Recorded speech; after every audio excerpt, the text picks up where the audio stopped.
Welcome to Spotlight on Jackson County. Several weeks ago we had a show featuring Mr. Tom Blanton, and we talked about the Kemper County Power Facility. We talked about some of the things that have happened and some of the rate increases and a Supreme Court case that Mr. Blanton actually won. Joining us in our studio tonight is Mr. Tom Blanton. We are going to continue our conversation with him, and we're going to give you some more information. And over 200 of you sent emails to me here at the station asking questions. And our intention tonight is to take those questions and answer them for you. So Tom, I want to welcome you back to the show.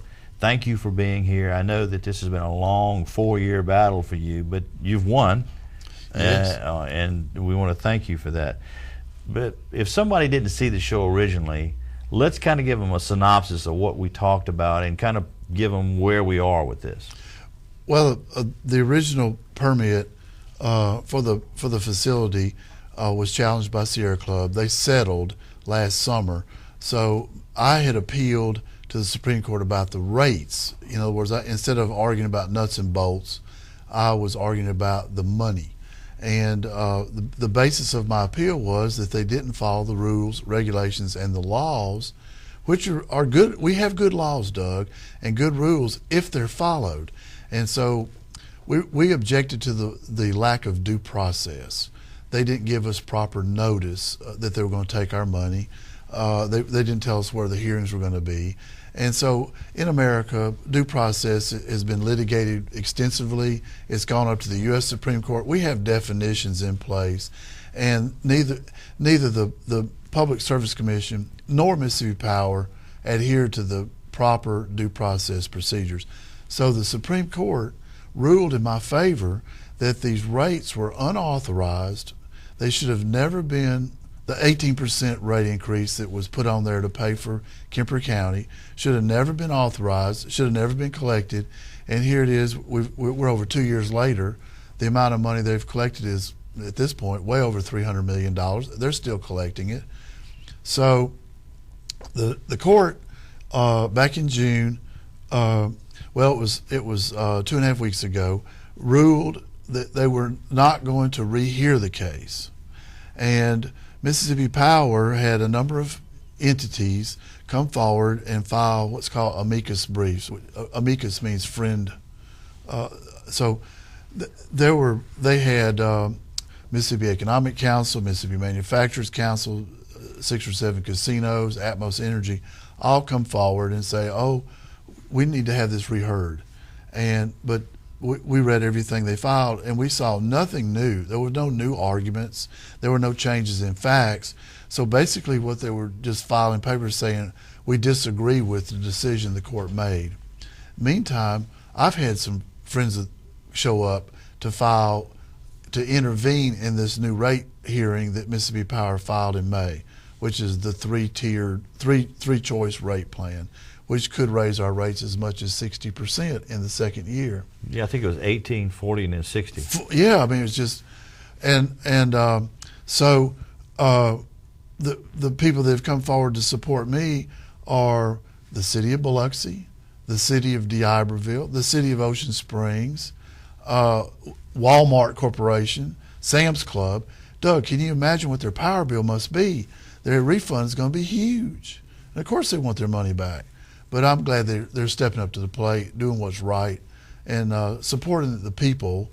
Now, what the Supreme Court ruled was, number one, PSC, roll the rates back to the level before the increase was put in place in March of 13.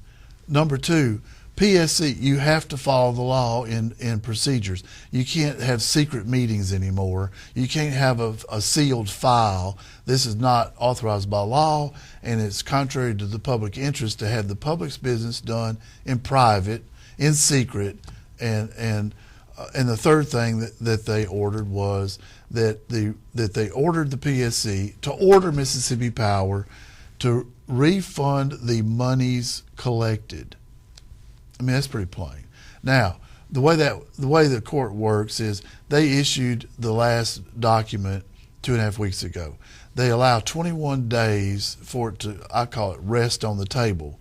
There may be something occurs, a new law, a new fact, something that would be valuable to deciding whether this opinion should stand or not. But this Thursday, at about 1:30, the court hands down their rulings for that week. So this Thursday, this afternoon, they'll issue what's called a mandate. And I'm not a lawyer, Doug, but my understanding is it's pretty much going to be you're hereby ordered to do the following things. So I'm going to be interested to see how explicit their instructions are to Public Service Commission. But that's where it's got to go back to Public Service Commission, and they've told the Public Service Commission it's time for you to do your job, to represent the people's interest and balance that against what Mississippi Power's interest is. And the court was pretty adamant that the public's interest was not served. Well, Public Service Commission. Yes.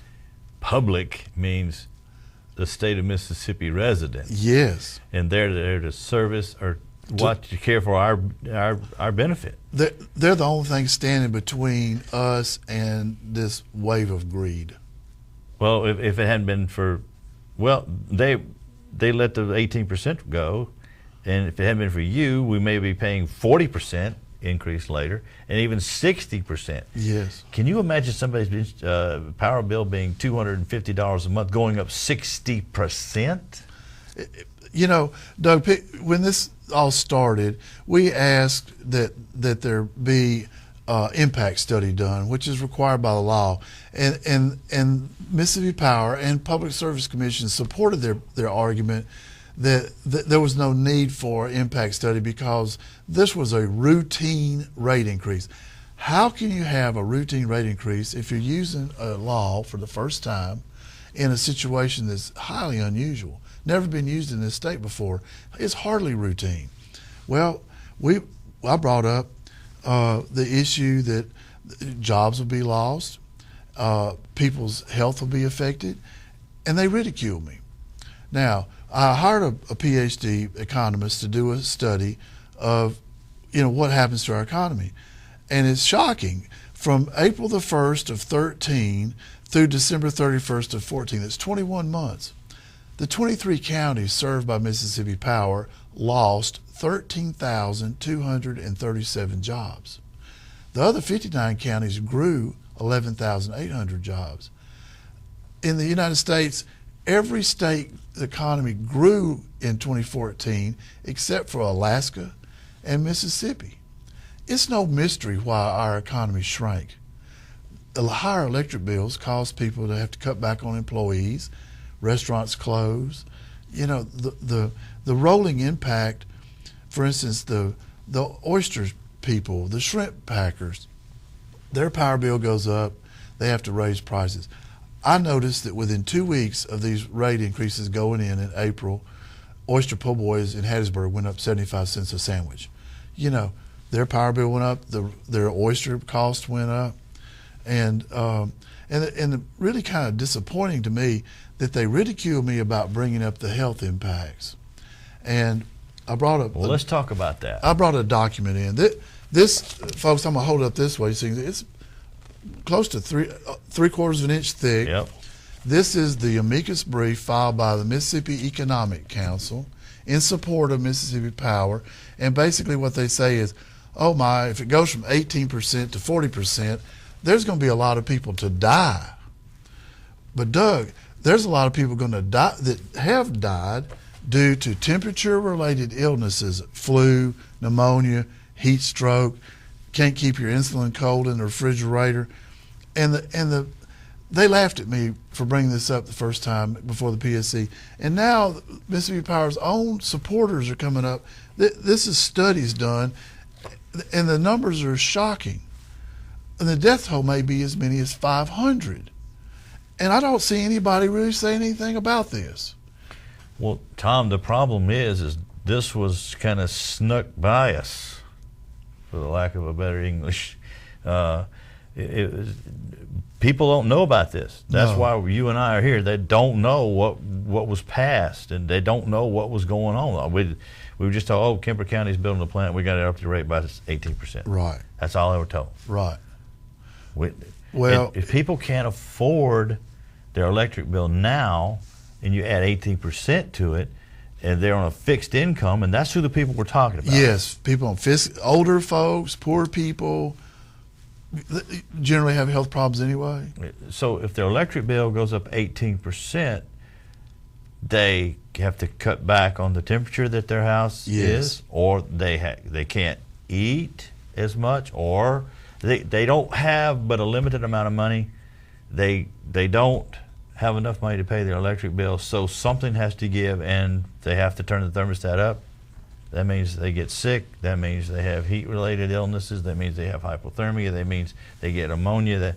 So it's affecting that. But the jobs also. Yes, the job situation.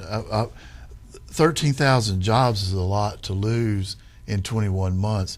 The rest of the country is growing. We're not. But you see, people say, well, how can that be? How can you lose 13,000 jobs because of a rate increase in the power company?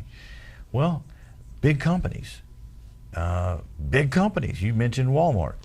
Can you imagine what their electric bill is? I mean, we're talking about a Walmart supercenter that's open 24 hours a day. They have to have lighting. They have to have air conditioning. They have a tremendous amount of freezers and coolers. Holy smokes! And in their produce section, in their frozen food section, in their meat section, in their eggs and cheese. This is not something that is cheap to run. No. Now I'll give you. Speaking of super Walmarts. This, Meridian was close to Kemper and had some positive bounce off of having extra workers in the area. It's been a mixed bag of blessings. But the super Walmart in Meridian is the only super Walmart in the country that doesn't stay open 24 hours a day. They close at 10 o'clock at night, open up at 7 the next morning. And what's happened is their sales have fallen off. They can't afford to stay open all night long. Meridian is in Mississippi Power's distribution area. It's outside the southern district I'm running in, but there's a direct impact to Walmart right there. So there's 2 or 3 restaurants in downtown Hattiesburg closed. Power bill went up so much, and they were just marginally staying open anyway with the economy going down at that time. There's a lot of people that have really been hurt, and it's just across the board. But if you look at businesses that have high electric demand, that's the ones: bakeries, welding shops, machine shops, light manufacturing. Everybody's been cutting back. They have to. It's the bottom line. It's the bottom line.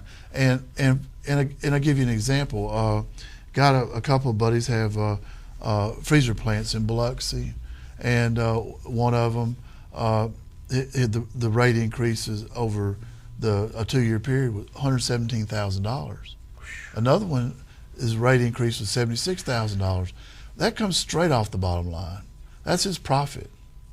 And as a result, their product has to go up in price, shrimp, oysters, and it makes all our sandwiches cost more. So it's like a ripple on the water, it just keeps going out. But sometimes as it goes out from the center, it gets bigger as it leaves. There's an acceleration curve there. Right. And then it starts piling on top. And but the Supreme Court's pretty clear, and I just can't wait till Thursday. I'm gonna be like getting up on Christmas morning to find out what the Supreme Court actually says. What's the mandate? And then the interesting thing is the following Tuesday. July the 2nd, this Thursday, the Supreme Court issues its mandate. Tuesday the 7th, the Public Service Commission has its monthly meeting, and they'll have this mandate in their hand. We've already made motions weeks ago. I have through my attorney that we want checks issued to people because the court was pretty clear. They said refund the monies collected. They didn't say give a credit. They didn't say adjust the bill. And you got to remember, the court says these funds were taken without authority. They took our money with no authority. Now, my mom always told me, that's stealing. You didn't have the right to take my money. You took it anyway. Gave me nothing in return. I don't have much sympathy for them. I think they need to refund the money. The damage being done to our local economy is such that if you look at the demand for electric power that Mississippi Power has, since this rate went in, it is going down. Now, earlier we were talking about, do you want to segue into some questions? No, what I want to ask you about now is did Mississippi Power need this Kemper County generating facility? No, it was totally unnecessary. At the time they built it, their generation plant in Petal, Mississippi is not even running at this date. At the time they got this permit, the Certificate of Public Convenience and Necessity to build this facility, sitting in Mississippi, idle, were 4,000 megawatts of natural gas generation facilities. Now, I understand that Mississippi Power said, oh, natural gas is going to cost $12, $14 a thousand by 2015. And they put out misinformation that every model showed that gas is going to be $12,000, $14,000, which is totally untrue. The U.S. Energy Information Agency was saying it was going to be $6.50 to $7, half of what Mississippi Power's projections were. So those projections are all sealed. They're secret. We don't know what kind of information they used to come up with that, but I believe it was wishful thinking, because we know, and they've already admitted over and over again, that for this facility to work, gas has to cost $12 to $14 a thousand. Well, you can buy all you want right now between $3.50 and $4 and get 10-year delivery contracts right now, because there's just so much natural gas available in the market, and plenty more to where it came from. We haven't near about drilled out all these shale beds that produce gas. So this facility was not needed. It's not needed now. Okay. But there's something unique about this plant. It's not a natural gas plant, although it's running right now on natural gas. It is running on natural gas. They built this plant to burn something called lignite. Yes, sir. Now, the federal government is after the coal industry, and I think there was a Supreme Court ruling just yesterday that said stay off their back, but that's not going to stop the EPA, I don't think, because they say that coal is it burns dirty. It puts too many pollutants in the air. And then you got lignite. Now, Tom, which of those two burns, it puts more pollution in the air, coal or lignite? Well, the lignite is just about the dirtiest fuel you can imagine. The only thing that could be dirtier would be municipal solid waste, which is a mixed bag of, you throw it in the garbage, there it is. I mean, this plant was presented as a way to demonstrate so-called clean coal technology. They supposed to be able to capture the CO2 and resell it. Now, the market for CO2 in Mississippi has collapsed. In the economic model, they were looking at $100 million a year of sales of CO2 to a couple oil companies. Well, the biggest one, Denbury, only spent $27 million last year buying CO2 to put in their oil fields. So there's really not a demand for CO2 right now. And so I don't know what they're going to do with it. There were some other sulfuric acids that are going to be captured and some other items. In other words, the money that's being spent up there is to build a big chemical plant. Mississippi Power keeps saying, oh, we got this billions of tons of cheap lignite fuel. Folks, they don't burn the lignite to run the power plant. They use the lignite as a feedstock for a chemical plant. So that's misinformation too. It is synthetic gas that's created from the lignite that's supposed to run the turbines. They have yet to run any lignite through any of this facility. They're trying to warm it up with natural gas. The generators have been running for almost a year on natural gas and should be bringing our electric bills down because gas is so cheap. But the lignite plant It's I call it science fiction. Okay. Is there a successful lignite gasification power generating facility in the United States? There's not one on the face of the earth. And now listen to this, Doug. This is the sad part about it. In Indiana, the power company up there is owned by Duke Power, and they got started down this track a couple of years earlier. And they have that Base Load Act, which says, we have to pay for it whether it works or not, and so forth. They have spent almost $4 billion in Indiana at Edwardsport trying to get a coal, just a regular coal, gasification process running. They've been trying for 3 years to get it to run. Sorry, Charlie, doesn't work. Won't work. And if you look at just standard boiler power plants, the lignite-powered electric plant in Shelby County, Texas, has been converted to burn coal.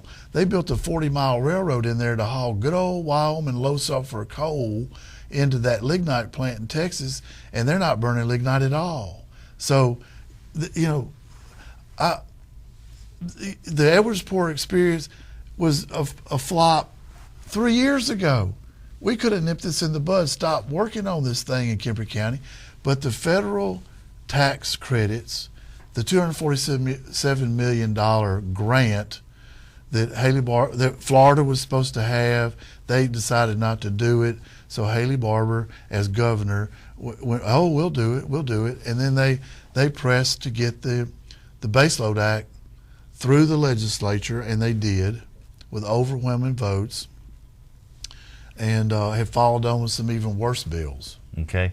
Now, originally, Mississippi Power told the Public Service Commission that this plant was going to cost $2.1 billion. 2.4. $2.4 billion, okay. Mm-hmm. So far, they have spent $6.2 billion. Yes.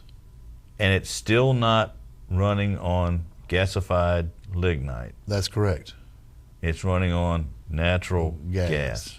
Now, had they gone ahead, signed a 10-year contract for natural gas, and built a natural gas generating facility, how much money would that have cost compared to the $6.2 billion that's already been spent? They could have started from scratch, estimated, and built a standalone gas-fired this size for about $700 million. Less than $1 billion. Way less than $1 billion. But this is the shocking part. Since this plant's been built, there have been a number of these idle gas-fired generator systems bought by Entergy, by South Mississippi Electric Power. I think South Mississippi Electric Power bought one in Batesville. That's an 860 megawatt plant, if I remember correctly. It's way bigger than Kemper, and they've paid $300 million for it. And Entergy bought one that's bigger than Kemper, that's in Hinds County, for less than $300 million. Now, before the rate increase, there's Mississippi Power, there's Entergy, and there's TVA in the state of Mississippi. Yes. Correct? Whose power, before the 18% increase, whose power was the most expensive? We've got a graph here, and I'll hold it up here for people to see. If you'll notice that this one is TVA, and then Entergy, and then Mississippi Power, and this is before the rate increase. Right. And Mississippi Power was 66% higher electric bill. And if you look, Doug, at what's going on in Mississippi right now, Tupelo's booming, Hernando's booming, Grenada, everywhere in North Mississippi is growing like a weed.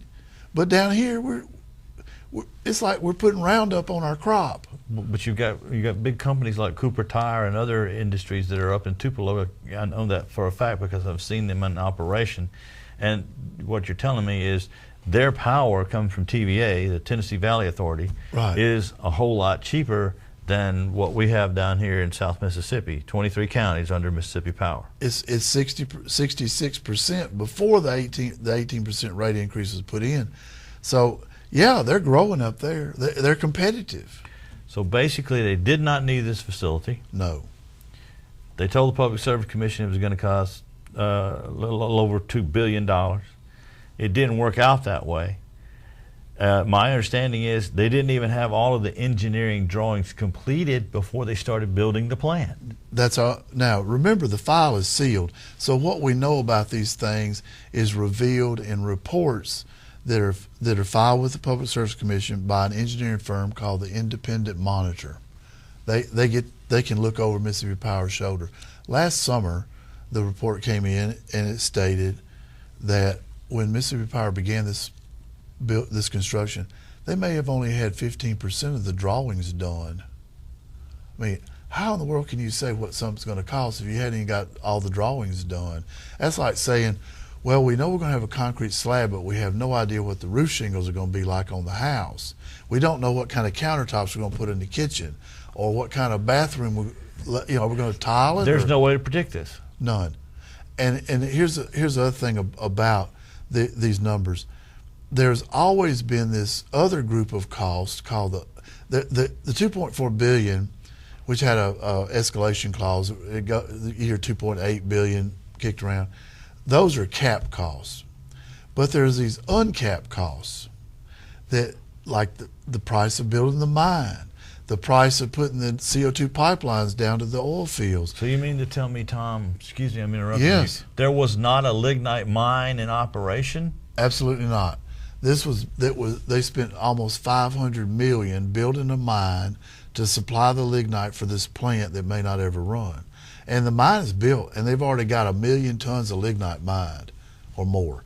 But these are uncapped costs. Another uncapped cost is the interest on the borrowed money. And this one's growing like a weed, because when I was a child, I remember one time hearing a quote, fascinated with Albert Einstein when I was a child, E equals MC squared. Someone asked him, it's about 1956, I was like 6 years old, and somebody asked him, what's the most powerful force on earth? And Albert Einstein answered, compound interest. Yes. Doug, if you've ever gotten involved in that, yes. Once the interest starts piling, it turns into a snowball, and that's what's happened with this borrowed money on Kemper. That interest is now more than the cost of the mine, according to Ed Holland. Now, my dad was a bomber pilot. He retired from Keesler in '62, so I grew up around air bases where people were bomber pilots, and I was thinking, Dad, what in the world? We have the atom bomb. We're working on the hydrogen bomb. What possibly could be compound interest to be so powerful? But it'll overtake you, and it is now the biggest uncapped cost we have. Okay, Tom, we've talked about Kemper County. We've talked about the cost. We've talked about that they really didn't need this generating facility in the first place. Right.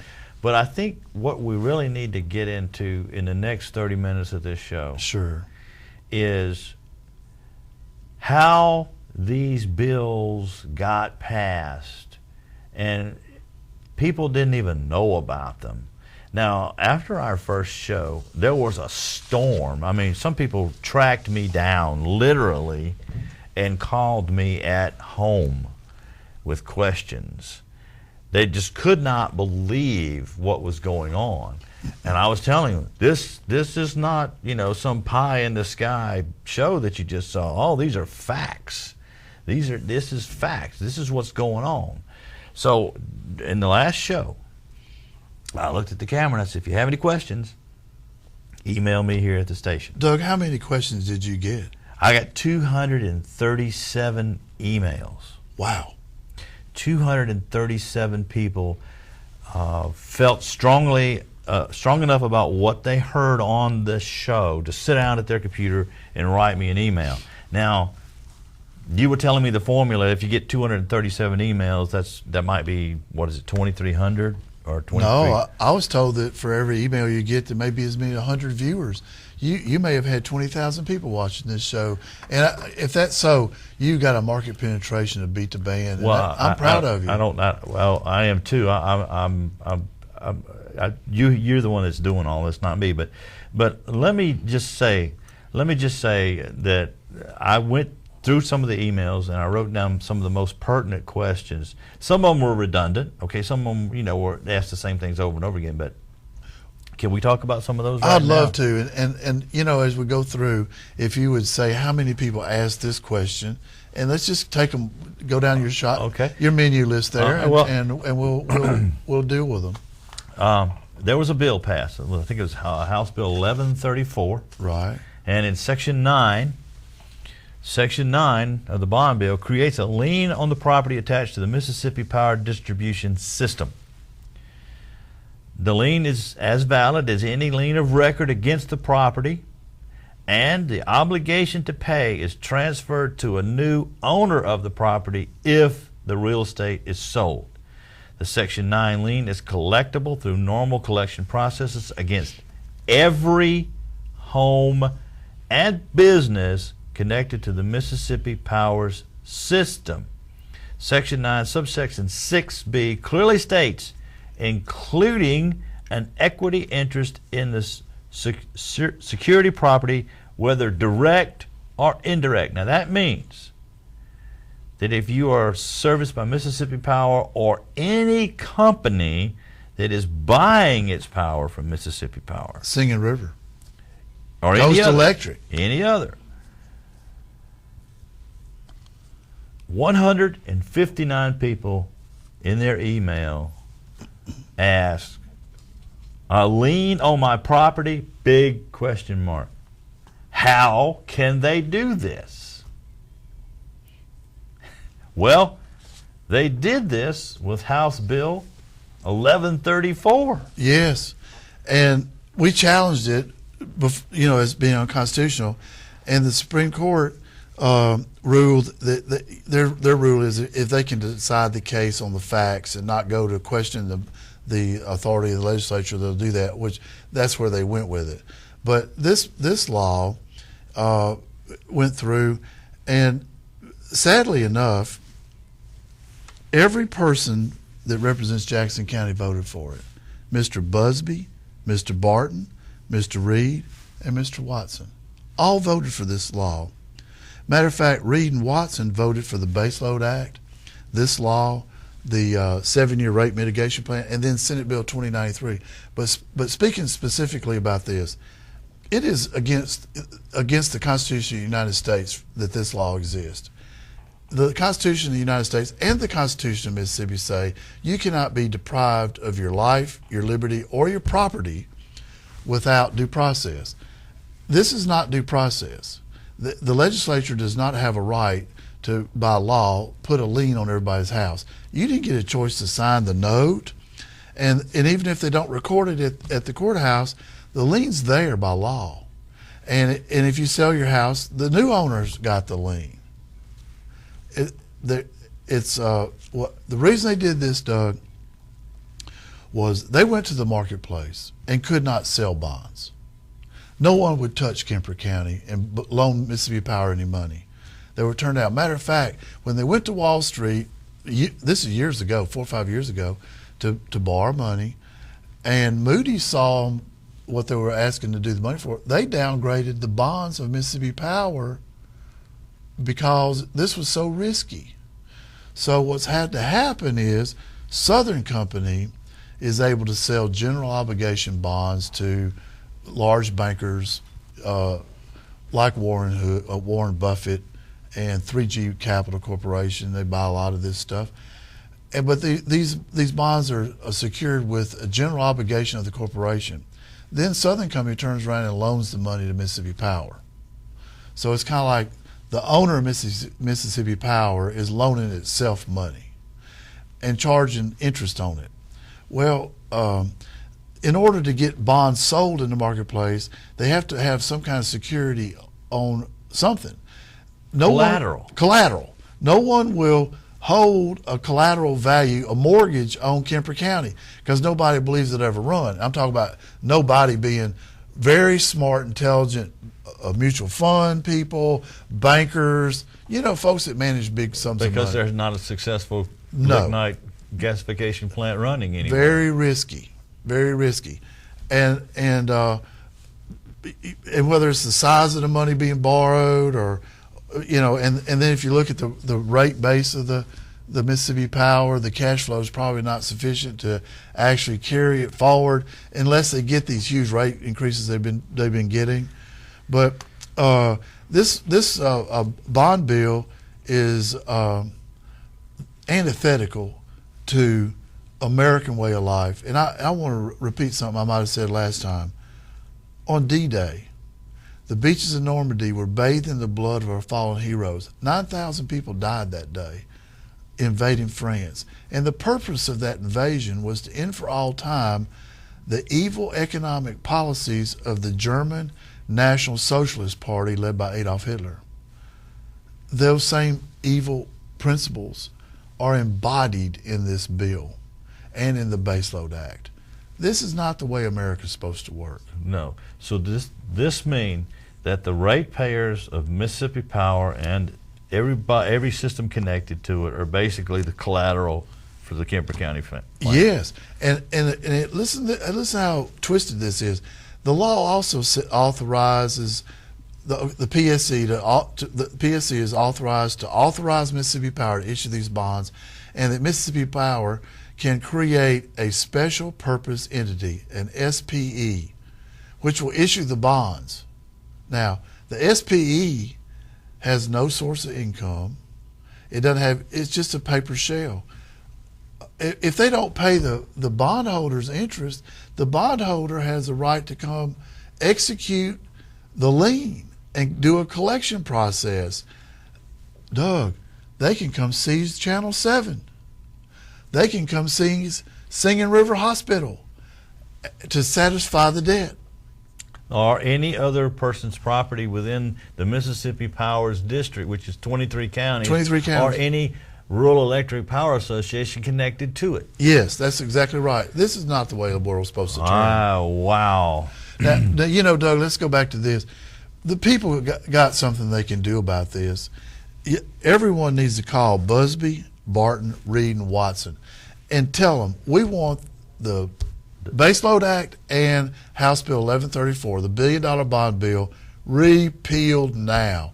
We got to get this off the books, and if we do, then all this trouble we're having right now will go away. Okay, so let me go down the list. I think we answered this question already, but there were 10 of you that in your email you said, will we, the ratepayers, have to foot the bill in the end? The answer is no. No. And here's why. The Supreme Court says you cannot have any rate increases until there's prudency hearings. The Commission has said last summer there will not be any prudency hearings until this thing's running.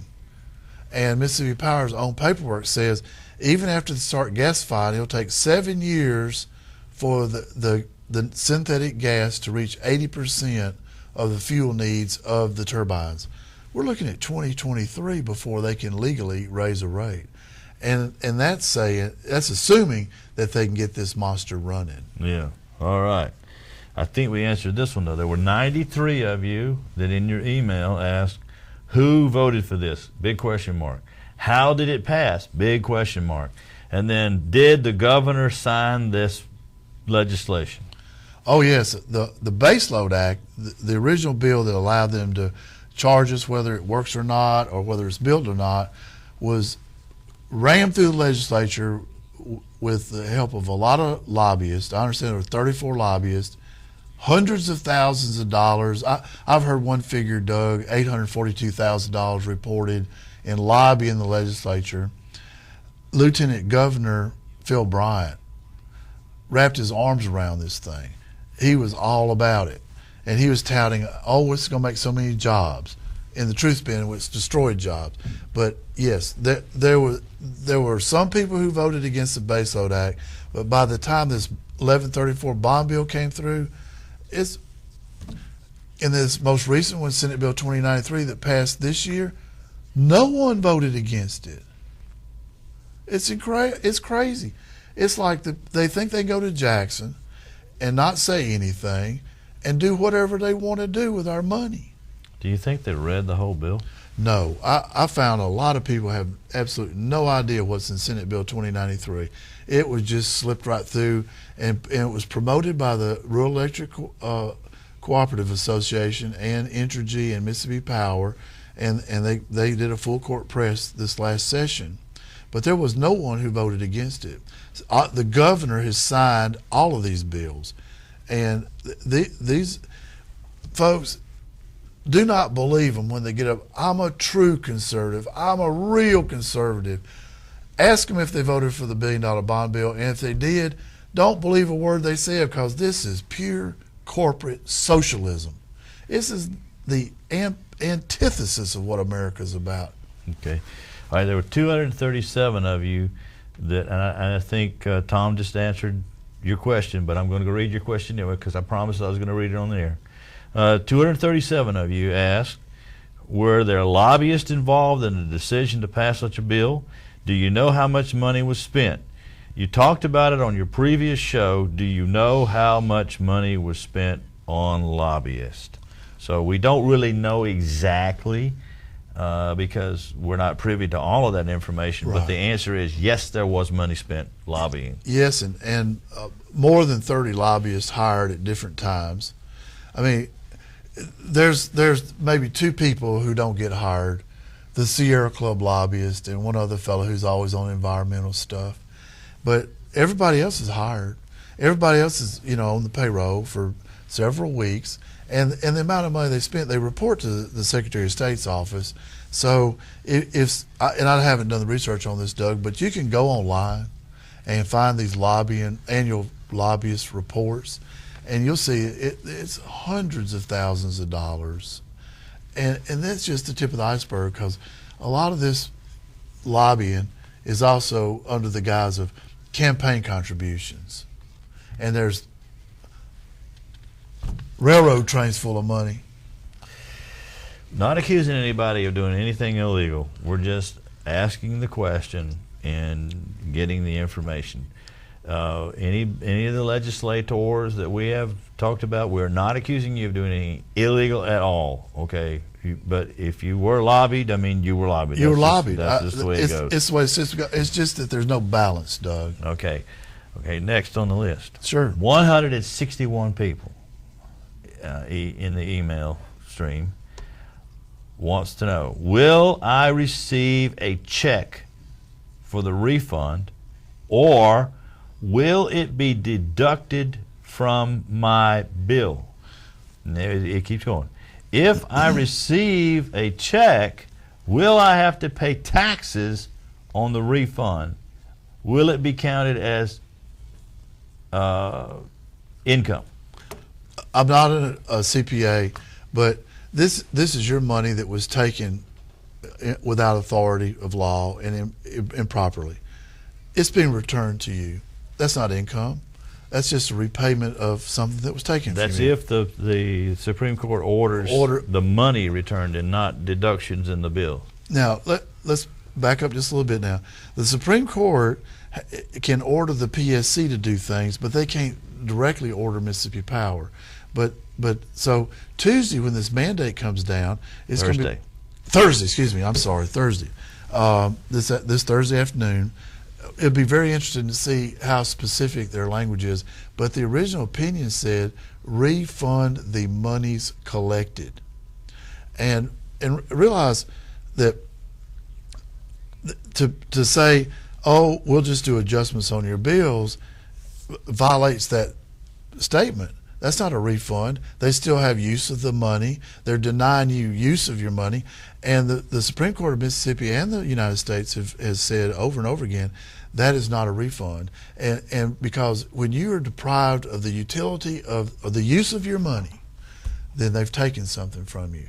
Because if you had that money, you could buy a lawnmower, put your son out mowing yards for money. You could fix your house up. You could buy more groceries. You could get a more fuel efficient house or double glaze your windows. A lot of things you could do with your money if you had it in your pocket.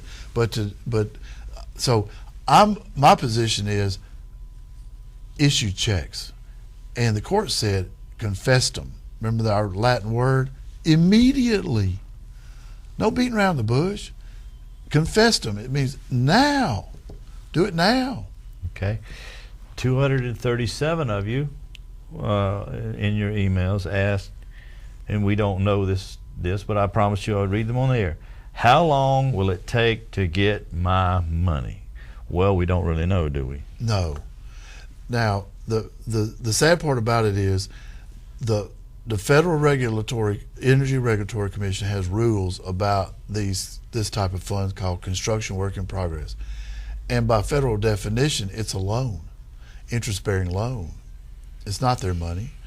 And the order that the Public Service Commission entered, which allowed them to collect this money, said that these monies were supposed to be kept in an escrow account, and there was supposed to be accounting done so that the electric account here, that they would know exactly how much they charged for the 18% for each account. Now we're finding out that there is no escrow account. The money was spent through their general account just as fast as it came in on regular operating expenses and construction costs. They didn't set this money aside. There is no escrow account. And now we're getting noises out of Mississippi Power that they're going to have to do all these calculations to figure out how much they owe everybody. Doug, they have violated the order of the Public Service Commission. They have violated the rules and regulations of the Federal Energy Regulatory Commission, and I have no sympathy for them. They need to pay the money back immediately, and they need to be doing it fast. Yeah, but what you just said, Tom, is they have no idea how much money they owe Doug Mansfield. No, as far as right now, at this point, they have no idea how much money they owe the individual ratepayers, because that's not been kept separately. So now they have to, quote, go back and look at all the bills, recalculate it. Right. So how much is that going to cost Mississippi Power? Well, they're making like it's going to be a big trouble, a lot of problems and everything. But you know what, Doug? It's not that big a problem. We have spreadsheets, Excel spreadsheets and really simple things like that we could load in monthly bills and calculate it. And they send bills out with regularity with no problem, with little inserts in there bragging about nice things they do for everybody. If they can figure out how much to charge you, I think they ought to be able to figure out how much they owe you just as quickly. Well, let me just say this. The Southern Company is a great company. Mississippi Power is a great company. I don't have anything against Mississippi Power. I don't have anything against the Southern Company. I don't have anything against any employee of Mississippi Power. Thank God for Mississippi Power. You do a great job in providing us energy. We're just talking about some of the things that have happened or have been ruled against the law. We're not talking about any kind of vendetta against any employee. I know a bunch of them. They're great people. Southern Company is a good company. It's just, I don't really know why they made the decision they did on Kemper County. I don't think anybody really knows.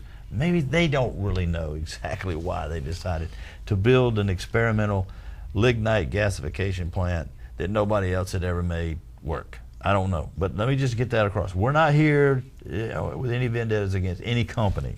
No, I'm impressed with the quality of the people that work for Mississippi Power at the lineman level, the people in accounting, service department.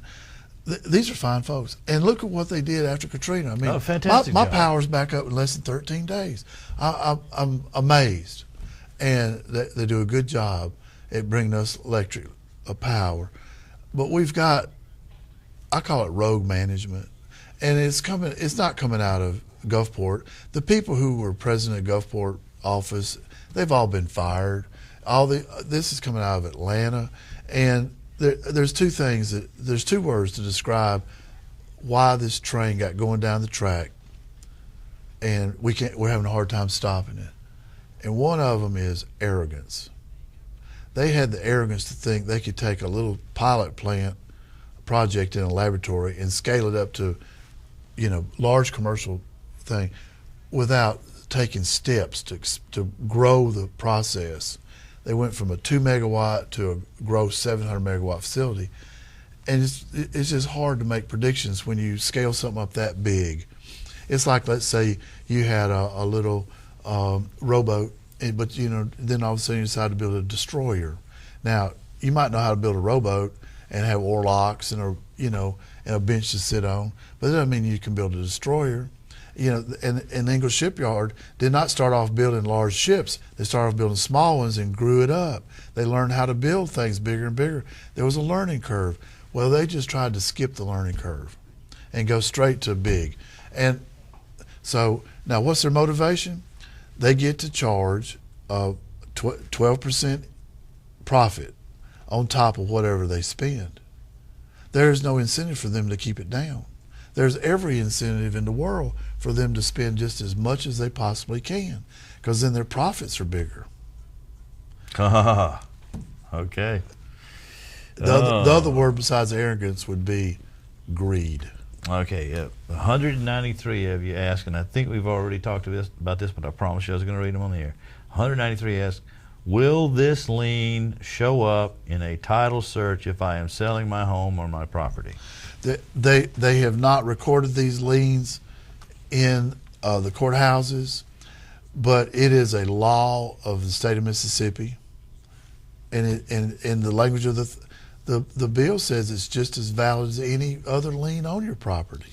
Okay, but when would the lien come into effect? By what mechanism could Mississippi Power say, okay, everybody's got a lien, you got to pay up or we take your property? Okay, they'll sell $1 billion of bonds in the open market to, we don't know who's going to buy the bonds. It could be anybody with $1 billion or a big piece of that money. And we don't know who they are. And if they're not paid their interest or they're not paid their principal back, they have the right to come in and collect. Whoa. And it's up to them. With this law, they can pick and choose. They may want Forest General Hospital in Hattiesburg. It makes a lot of money. Wow. It's not good. Okay. What if they want your TV station, Doug? Well, I don't know. Okay, we've basically answered most of these questions, but let's talk about, we've already talked about House Bill 1134. We've talked about specifically Section 9, right, which is the lien part. Right. But you mentioned the Baseload Act. Can you tell our viewers exactly a little synopsis of what the Baseload Act means? Okay, it was passed in the legislative session of 2008, and it is Senate Bill 2793. And what the Baseload Act, the idea was it would provide alternative financing mechanisms for financing projects like nuclear power plants or experimental things like this. But the language says that they can charge in the rate base whether the plant works or not, or whether it's built or not. And so, did you say whether it's built or not? Yeah, I'll give you an example. In Florida, the Duke Power they were going to build a nuclear power plant in Florida. They had the Baseload Act passed at the same time, and I think it's Florida Power and Light is the Duke subsidiary there. They have spent $1.5 billion, that's with a B, dollars, on this proposed nuclear power plant. They didn't turn a spade of dirt. They never bought the first nut and bolt. This was all spent on filings with the Nuclear Regulatory Commission and engineering. And then about a year and a half ago, they decide, we're not going to build this nuclear power plant because we don't need it. We can build a gas-fired turbine. So they've taken up $1.5 billion from their ratepayers. They have absolutely no intention of paying it back. They're going to keep the money. So the Baseload Act passed in Mississippi would allow somebody to do the same thing? That's what they're doing now with this 18% rate increase. We have a non-functional power plant up there, a facility and a mine and a CO2 pipeline that's not being used, and we're being charged for it today. 18%. We're still paying the 18%. I want everybody out there to understand that we are still, at this point, still paying 18% on our electric bill. That's right. And so the Baseload Act needs to be repealed. And I'm going to encourage everybody, call Mr. Busby, Mr. Barton, Mr. Reed, Mr. Watson, and let them know. We need relief. If we could get these bills off the books, then this type of situation would go away. It's because of the Baseload Act was crammed through in '08 when Haley Barbour was governor. Phil Bryant was his biggest cheerleader in the legislature. And this is corporate socialism. This is not American way of life. You know, if you go to the boats, you make your bets. If you win, it's your money. If you lose your money. I don't know very many people that have a friend going to the boats and you whip out your credit card. Here, go have all the fun you want. Don't worry about it. People don't do that. Well, that's what the legislature did for our economy with the Baseload Act. They gave utilities open credit card, open line of credit in our pocketbooks. Now, well, that's not just Mississippi Power. That's utilities. Period. All of them. Energy was going to use baseload to expand Grand Gulf Nuclear Power Plant, and they thought twice about it because natural gas facilities are just so cheap to make electricity right now. And they bought one in Hinds County that for pennies on the dollar compared to what a new bill would be, and their power bills are not going up like Mississippi Power's area. But the Baseload Act is just a bad idea. Okay. And House Bill, we've talked about this, 1134, Section 9, right? Which is the bad one. It's the $1 billion bonds bill.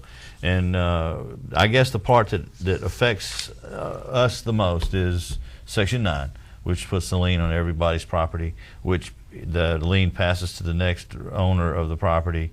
And I think Tom has explained what could happen. But we don't need that to be. We don't need that to be. Call the people that Tom said and say, hey, look, we need you to repeal baseload, which is 2793, and House Bill 1134, which is the $1 billion bond bill. Now, is there something else they need to call and talk about? Because we got about 4 minutes left. Okay, folks, Thursday afternoon, we're going to find out what the Supreme Court's mandate is. Tuesday, the 7th of July, the Public Service Commission meets once again. And I encourage everyone to call Steve Renfro's office in Jackson. And I hate it, I didn't bring the telephone number. They can find it. It's Southern District Office in Jackson, Mississippi. But we need to, or email him. southern.district@psc.ms.us .state.us. We need to let him know that he needs to say he needs to vote for immediate refunds, and the people make enough noise, he's going to have to listen to them. And I already understand we've been asking people to call up there for about a week, that the phones are ringing and the email server is having a hard time keeping up. I was told yesterday that their server crashed, and I've got a friend tried to send emails to PSC all day yesterday, couldn't get through. So I encourage everyone, let Steve Renfro know. Steve, do something for the people. Vote the money back now. Don't give a credit. Don't do an adjustment. That's not fair. They took this money without authority. It's not their money, it's our money. Return it, Steve. Well, we've come to the end of the show, Tom. It's hard to believe we've been through an hour, but I really do appreciate you coming. I appreciate everything you've done, basically for the people in this area. I mean, I wouldn't have known about this. A lot of people wouldn't have known about this. Thank you so much to everybody who has taken the time to email me here at the station and participate in this conversation, because while you weren't here to talk to us, I hope that my asking Tom the questions and getting the answers for you was sufficient. If you have any more questions, please email me again here at the station, and I will make sure that I forward those to Tom and he gets the information. So, Tom, it's been great. Thank you for so having much. Me again. If we get more questions, we might have to call you back. We'll be happy to come back. I'm all about educating everyone. Everyone needs to know more about this situation. Well, thank you so much. And thank you for watching this very special edition of Spotlight on Jackson County. Join us again next time for another great show, and we will see you then.